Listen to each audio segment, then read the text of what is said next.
the like most fair case you could make about crypto is sometimes national currencies aren't a great idea and you want an alternative.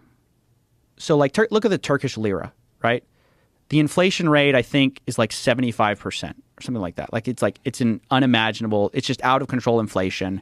And if you hold on to your Turkish lira, you're in for a bad time because every day it's getting less valuable. So the question is, what do you do if you're in that country making money? If you want to store your money somewhere else, how do you store it?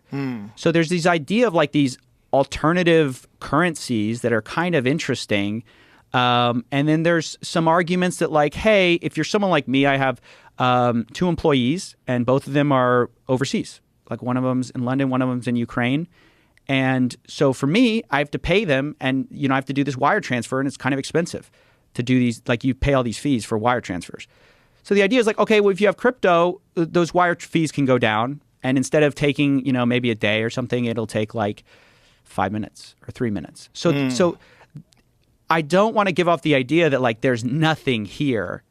But the problem is that with the lack of regulation and the ability to send peer-to-peer, which means like you and I can just send money to each other directly, no middleman, there's also a really huge opportunity for fraud, scams, and basically like, shell games where you're hiding the money. Yeah. You're saying, oh, invest in this. This is going to become valuable later, but you actually own a bunch of that token. Then you sell it off and then the price plummets. So you thought you had a bunch of money, but actually it's worth nothing. Like there's all these new scams that have emerged as a result of people getting interested in this idea of an alternative money system.